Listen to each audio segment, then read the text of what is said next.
Hello dear students of class 3। सो आज semester 2 का जो पहला चैप्टर और आपकी बुक का 7th lesson that is called Robinson Crusoe की स्टोरी, अमेजिंग इंटरेस्टिंग स्टोरी है। Let's read first of all. क्या रीड करना है? Read the following story. Activity 1, Robinson Crusoe ship had been destroyed by sea. उसकी एक ऐसी ship थी जो दरिया के द्वारा डिस्ट्रॉय हो गई थी जब वो सेल कर रहा था। He lived alone for many years on an island and longed for company। मतलब लंबे समय तक अकेला आइलैंड पे रहा और किसी की कंपनी ढूंढता रहा, बट कोई नहीं मिला। One day he discovered a footprint। Footprint मतलब पैरों के निशान, वो भी एक पैर का निशान, on the sand। Let's find out what he did then। जिस दिन उसको ये फुटप्रिंट मिला उसके बाद उसने क्या क्या किया। किसने? रॉबिन्सन क्रूसो ने। यही फाइंड आउट करना है इस स्टोरी के अंदर। तो चलिए शुरू करते हैं पहले पैराग्राफ से। One day when I was going towards my boat I was surprised to see the footprint of a man on the sand। यहां पर इसने लिखा है एक दिन वो खुद जा रहा था। कहां पर? बोट, अपनी बोट की तरफ। सरप्राइज्ड हो गया वो, आश्चर्यचकित हो गया वो। उसने एक फुटप्रिंट देख लिया। क्या देख लिया? Footprint of a man on the sand. उसके अलावा किसी और इंसान के पैर के निशान उसने देख लिए, इसलिए वो सोच में पड़ गया। I stood amazed. What is the meaning of amazed? Very surprised. इस फुटप्रिंट को देखकर ये बहुत ही सरप्राइज्ड हो गया, सोचने लगा किसका है। I listen, I looked around me. मैंने अपने चारों तरफ देखा, सुना। I could neither here nor see anything. ना तो मुझे कुछ दिखा ना तो मुझे कुछ सुनाई दिया। I went up higher to look down. मैं थोड़ा पहाड़ों पर चढ़ गया और ऊपर से देखने लगा चारों तरफ, कोई है तो नहीं, कोई इंसान। I went up and down to the shore. Shore मतलब दरिया का किनारा। वहां पर वो गया वापस, but it was no good. I could find no other footprint but then one. उसको सिर्फ एक फुटप्रिंट मिला, एक के अलावा दूसरा, तीसरा और एक भी फुटप्रिंट मिला ही नहीं। I went to it again to see if there were any more footprints and to tell if it had been my imagination. वापस वो फुटप्रिंट देखने के लिए गया। उसने देखा कि यार वहां पर रियली में है या तो मैं खाली मतलब कोई सपना बपना आ गया मुझे दिन में। चलो चेक करता हूं वापस लास्ट में। But I was not mistaken for their was exactly the footprint of a foot, toes, hill, every part of the foot. मैं गलत नहीं था। मिस्टेकन मतलब मेरे से गलती नहीं हुई, मैंने कोई सपना बपना देखा। रियली में वहां पर एक फुटप्रिंट था, उसके टोज थे, हिल थे, every part of the foot मुझे दिखाई दे रहा था। I could not imagine how it came there। यार मैं सोच नहीं पा रहा हूं कि ये फुटप्रिंट आया कैसे। रॉबिन्सन क्रूसो सोच रहा था। नेक्स्ट पैराग्राफ में I stayed a long time thinking। कुछ लंबे समय तक मैं वहां पर खड़े खड़े सोचता रहा, but became more and more confused। और कंफ्यूज होता रहा, सोचता रहा, कंफ्यूज होता रहा। At last I returned home very frightened। Frightened का मतलब फीलिंग फियर, घबरा जाना। बहुत घबराने के बाद अपने घर पे वापस आ गया, उसी आइलैंड पे। Looking behind me after every 2 or 3 steps. थोड़ा 2-3 स्टेप्स चलता और आगे पीछे देखता, या कोई आ तो नहीं जाता, मुझे मार तो नहीं देगा। Mistaking every bush and tree to be a man. हर एक बुश मतलब छोटी सी झाड़ी के पीछे और ट्री के पीछे में देखता कोई छुपा हुआ तो नहीं है। मतलब इस तरीके से वो अपने घर पे पहुंचा। In the next paragraph, when I came to my cave which I call my castle। cave मतलब गुफा और castle का मतलब होता है large building with high walls।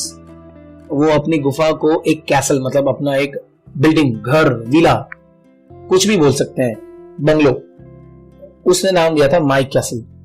I ran inside it। वो अपने घर पे जाके तुरंत ही दौड़ के अंदर चला गया, as if I was being chased। क्यों? आपके दिमाग में क्वेश्चन होगा, उतना जल्दी क्यों भागा? क्योंकि उसका डर था कि कोई इसको चेज तो नहीं कर रहा। चेज मतलब टू रन आफ्टर समथिंग, उसका कोई पीछा तो नहीं कर रहा, इसलिए फटाफट से अपने घर में घुस गया। I do not remember whether I used the ladder or went it by the hole in the rock। उसको याद नहीं था कि वो कैसे अपने घर पे चढ़ा। लैडर मतलब ये निसरनी, पगथिया, दादरो, क्या उसकी मदद से चढ़ा हो? और क्या उसकी मदद से चढ़ा और went it by the hole in the rock, या रॉक के अंदर जो था, होल मतलब कानू, उसके अंदर से वो चढ़ा। विच आई कॉल द डोर, जिसे वो डोर कहता है। डोर भी रखा है और लेडर भी रखे हुए हैं। I ran for cover faster than any animal could run, कोई एनिमल जितना फास्ट चलता है उससे ज्यादा तेज, क्योंकि वो घबराया हुआ था। तो खुद रॉबिन्सन क्रूसो उतना डरा हुआ था कि फटाफट फटाफट ऊपर चढ़ गया। चलो नेक्स्ट पेज पे देखो किस तरीके से वो दिखाया गया इस पिक्चर में भागते हुए। ये बुशिस है, झाड़ी, डर रहा था वो, कोई है तो नहीं। चलिए आगे देखते। I did not sleep that night, Robinson Crusoe बोलता है मैं तो उस रात को सोया ही नहीं, डरा हुआ था। तो the more I thought about what I had seen the more afraid I became, जितना मैं सोचता उतना मैं घबराता। I thought it could be one of the savages of the mainland who had wandered out of the sea in a small boat. What is the meaning of savages? Savage का मतलब है a cruel and a violent person, कोई खूंखार आदमी या कोई दानव वानव यहाँ पर घूम रहा हो, शायद वो मुझे ढूंढ रहा हो और मुझे मारने को आया हो, ऐसा उसको डर था। Luckily I was not on shore at the time, but what if he had seen my boat? Luckily जब वो शायद से आया होगा तो मैं वहां पर नहीं था, बट क्या अगर वो मेरी बोट को देख लेगा तो वो तो सोचेगा ना यहाँ पर कोई इंसान है, चलो उसको पकड़ता हूं। If he had seen the boat, he would have realized that someone lived on the island and would soon return with others to kill and eat me. ओहो, कितना सारा सोच लिया रॉबिन्सन ने। अगर उसको पता चल गया कोई इंसान यहाँ पर है तो अपनी टीम को लेकर आएगा, लोगों के साथ आएगा मुझे मारकर खाने के लिए। हो सकता है ना ऐसा, राक्षस आए, दानव। And so I lay frightened for many days and prayed for protection. वो घर में ही रहा। ले मतलब घबराया हुआ अपने घर में बैठा रहा, बाहर ही नहीं गया, दरिया किनारे गया ही नहीं देखने के लिए वापस अपनी बोट की तरफ। अपनी प्रोटेक्शन के लिए भगवान को प्रे करता रहा। In doing so, I was much comforted and began going out. थोड़े दिन के बाद उसको अच्छा लगा तो वो बाहर निकला कि अभी कोई टेंशन लेने वाली बात नहीं है, कोई खतरा भी नहीं है। But even now, as I went forward, I looked behind frequently. अभी भी वो थोड़ा थोड़ा तो पीछे देखता ही था घबराहट के बारे में, मतलब थोड़ा डर तो था। Because I was still very frightened. वो खुद ही बोलता है कि मैं अभी भी डरा हुआ हूँ, लेकिन पहले जितना नहीं। However, as I went about for 2 or 3 days, 2-3 दिन के लिए मैं बाहर गया, and saw nothing, मैंने कुछ नहीं देखा। बाहर गया, मुझे कुछ दिखाई नहीं दिया। I became a little bolder. Bolder मतलब थोड़ा बहादुर बन गया। अब मेरी घबराहट धीरे धीरे जाने लगी। I decided to go down to the shore again and examine the footprint once more. थोड़े दिन के बाद उसको लगा कि मुझे दरिया किनारे जाना चाहिए और फुटप्रिंट को एग्जामिन मतलब वापस चेक करना चाहिए। I decided to measure it with my own footmark. मैं मेरे खुद से फुटमार्क, मेरा पैर रख के चेक करूंगा कि मेरा है कि किसी और का। नेक्स्ट पेज पे next paragraph. As I came closer to the footprint, I realized that it could not be my footprint because I had not come to this part of the beach since a long time. वापिस आया, उसे realise किया, उसको समझ आया यार मेरा तो नहीं है क्योंकि मैं तो यहां पर कभी आया ही नहीं इस साइड।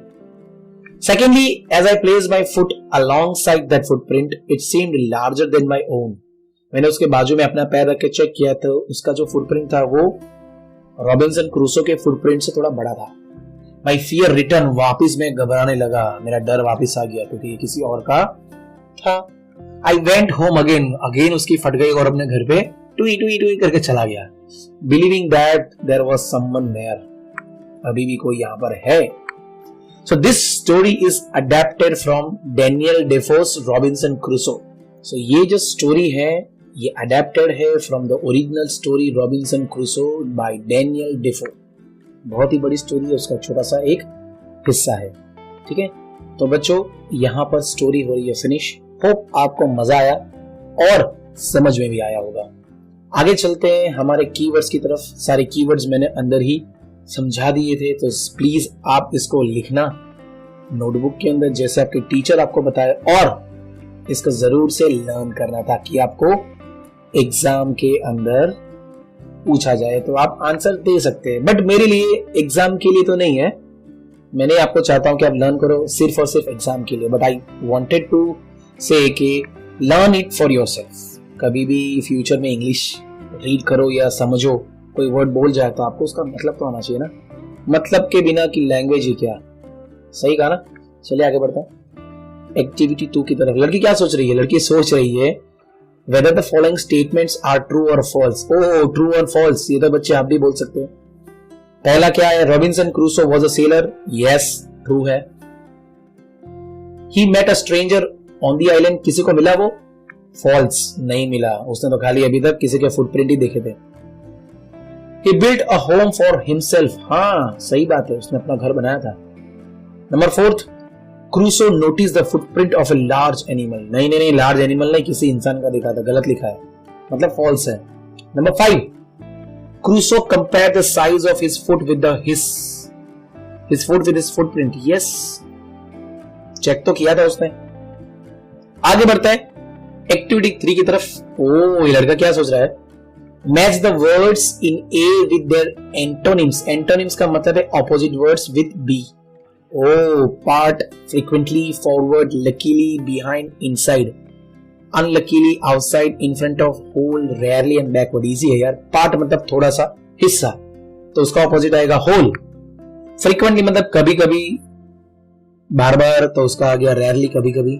forward तो backward सीधा है। luckily, unluckily, behind, in front of, behind मतलब पीछे, in front of मतलब आगे, इनसाइड मतलब अंदर, तो उसका ऑपोजिट आएगा आउटसाइड। सो ये रहे आपके एंटोनिम्स, हो गए कंप्लीट। आगे बढ़ते हैं एक्टिविटी 4।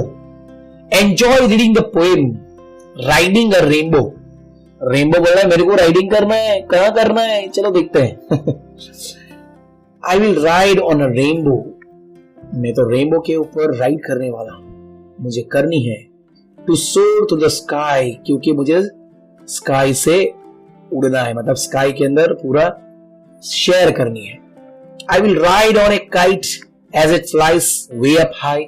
क्यों राइड करना है? क्योंकि काइट हवा में उड़ती है, तो मुझे हवा में उड़ना है। रेनबो बोल रहा है। Second stanza, I will ride on A dragon, I will ride on A balloon, I will ride on A rocket and ride on the moon. बोलो, ड्रैगन पे, बलून पे, रॉकेट पे एज वेल एज मून पे ride करना है rainbow को। आगे भी है, I will ride on the wind. हवाओं पे मुझे राइडिंग करनी है, क्योंकि वो उड़ता है ना। And the sun and the stars, मुझे सन और स्टार्स के ऊपर भी राइड करना है। On floating bananas and flying guitars, bananas and guitars के ऊपर भी फ्लाई करना है, फ्लोट करना है। वाह। Fourth stanza, I will ride on A cloud, मुझे क्लाउड पे राइड करना है। एंड अ यूनिकॉर्न टू, ये घोड़ा है यूनिकॉर्न, उसके ऊपर भी राइड करना है। I will ride in the seat of a magical shoe, मुझे मैजिकल शू के सीट के अंदर, मतलब अंदर बैठ कर राइडिंग करनी है, ऐसे दायब होके। Last stanza, but why would I ride on the sun and the stars. क्यों मैं सन और स्टार्स पे राइड करूं? It's so much more fun than just riding in the cars. अगर कार में ही इतना मजा आता है राइडिंग करने में, तो क्यों मैं सन और स्टार्स के ऊपर राइड करूं? हाँ, इंटरेस्टिंग पोएम है। किसने लिखी है? के नैस्बिट। ओ, ये रहे हमारे पोइट जिन्होंने ये पोएम लिखी है। आप भी लिख सकते हैं जब आपका मन करे। डेफिनेटली आज नहीं तो कल मन ही करेगा आपको लिखने का, कभी ना कभी। आगे बढ़ते हैं एक्टिविटी 5 और लास्ट एक्टिविटी आज के लेक्चर की। Notice that the words in the first stanza, sky and high, have a similar sound. Okay, similar sound words, homonyms, sky high. They are called rhyming words. इसको rhyming words कहते हैं, sky high. Given below are some words from the poem. Poem में कुछ words आए थे rhyming. So balloon के साथ आ सकता है moon, balloon, moon. Stars, guitars. To, shoe, cards, stars. तो इतने मुझे वर्ड्स मिले हैं। होप आपको भी यही मिलेंगे। खुद मेहनत करना भाई, मेरा मत लिखना, कॉपी मत करना। सो आज का लेक्चर यहाँ पे फिनिश्ड, और wait for part 2 for the 6 to 10 exercise. ठीक है, गुड बाय। और हाँ, लाइक शेयर एंड सब्सक्राइब करना मत भूलना। Bye bye. सब्सक्राइब कर देना, लाइक, बेल आइकन दबा देना और शेयर करना भूलना नहीं।